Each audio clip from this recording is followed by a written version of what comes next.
उस मुल्क की सरहदों को कोई छू भी नहीं सकता जिस मुल्क के लोग उसे मुसीबत में देखकर अपना सब कुछ दांव पर लगाने को तैयार हों। ये बात उस दौर की याद दिलाती है जब हिंद की जमीन पर विदेशी हमले का खतरा बढ़ गया था और प्रधानमंत्री के कहने पर एक निजाम ने अपना पूरा खजाना भारत की रक्षा के लिए खोल दिया था। उस महादानी का नाम था मीर उस्मान अली, जो 1965 में हैदराबाद के निजाम थे। पैसों के मामले में भारत की सेना के लिए इतना बड़ा दान शायद ही किसी ने दिया होगा। तो चलिए जानते हैं उस किस्से को जिसने मीर उस्मान अली को मोहसीन हिंदुस्तान बना दिया। मीर उस्मान अली हैदराबाद रियासत के अंतिम निजाम थे। वो विश्व के सबसे धनी व्यक्तियों में शामिल थे।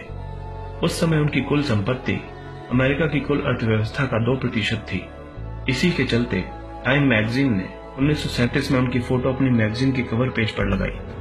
हैदराबाद के निजाम की संपत्ति का इसी बात से आकलन लगाया जा सकता है कि वो 5 करोड़ पाउंड की कीमत वाले शुतुरमुर्ग के अंडे के आकार जितने बड़े एक हीरे को पेपर वेट के तौर पर इस्तेमाल किया करते थे। वहीं इस पैलेस में करीब 6000 लोग काम किया करते थे, जिनमें से 38 लोग तो केवल मोमबत्ती स्टैंड की धूल ही साफ किया करते थे। इतना सब होने के बाद भी उस्मान अली बेहद साधारण किस्म का जीवन यापन करते थे। कहा तो यहाँ तक जाता है कि उन्होंने अपनी पूरी जिंदगी केवल एक ही टोपी पहनकर और एक ही पुराना कंबल ओढ़कर गुजार दी। वहीं इनकी दरियादिली भी इस साधारण जीवन से ऊपर थी। उन्होंने बनारस हिंदू विश्वविद्यालय के लिए आर्थिक मदद मांगने के तुरंत बाद बिना किसी देरी किए 1 लाख रुपए का दान दिया। 1965 में भारत पाकिस्तान से युद्ध जीत चुका था और पूरे देश में जश्न का माहौल था।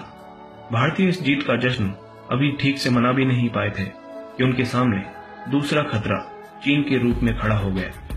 तिब्बत को आजाद कराने के लिए चीन ने भारत को दादागिरी दिखानी शुरू कर दी और युद्ध तक की धमकी दे डाली। ऐसे में भारत इस बात से चिंतित हो उठा। भारत कुछ दिन पहले ही एक भयावह युद्ध से गुजरा था। हालांकि युद्ध में हमारी जीत हुई थी, लेकिन पुनः एक और युद्ध उस पर थोपा जाना कहीं से भी उचित नहीं था। उधर चीन की सेना पूरी तरह से युद्ध के लिए तैयार थी और यहाँ सैनिकों के हाथ खाली थे। वहीं देश विभाजन का दर्द झेल रहा था और पाकिस्तान से युद्ध के चलते भारत सरकार के पास धन की कमी भी थी।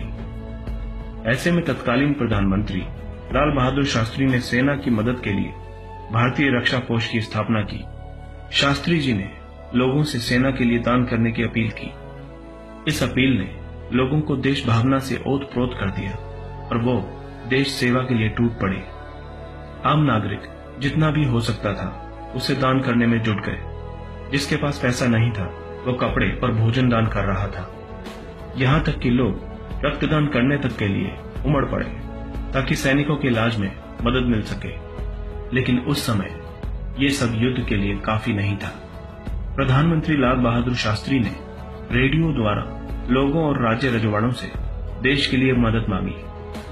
शास्त्री जी के इस आह्वान को हैदराबाद में बैठे निजाम भी सुन रहे थे, लिहाजा उन्होंने इस मामले में मदद का मन बनाया और शास्त्री जी को दिल्ली से हैदराबाद आने का निमंत्रण भेज दिया।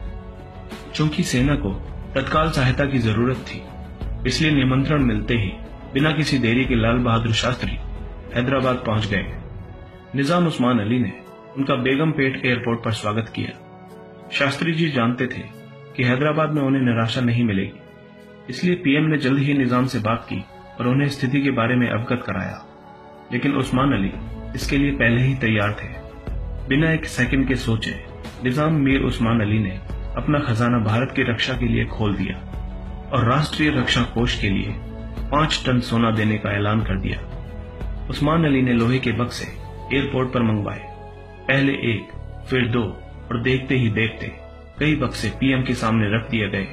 उस्मान अली मुस्कुराए और बोले कि मैं ये 5 टन सोना भारत की रक्षा के लिए दान कर रहा हूँ।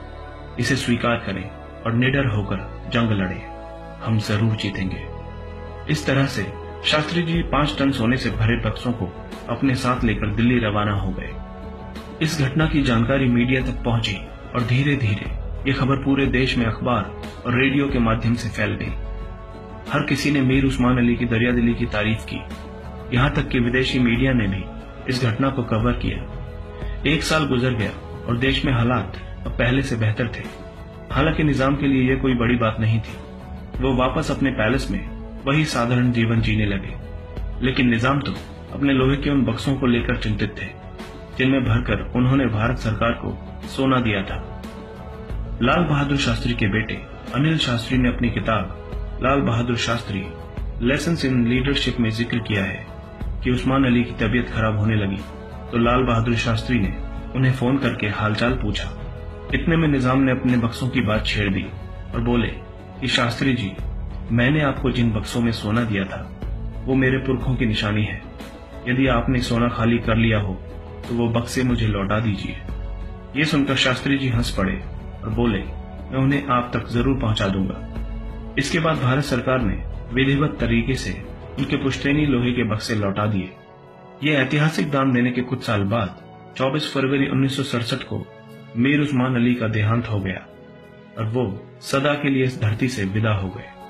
हैदराबाद के निजाम द्वारा किया गया यह ऐतिहासिक सहयोग भारत के इतिहास में खास है। इस सोने की वर्तमान कीमत लगभग 1500 करोड़ रुपए बैठती है। ऐसा माना जाता है कि इतनी बड़ी सहायता आज तक इतिहास में किसी भी संगठन या व्यक्ति द्वारा एक मुश्त नहीं की गई। आप इस दिलचस्प कहानी के बारे में क्या सोचते हैं? कमेंट बॉक्स में अवश्य लिखें।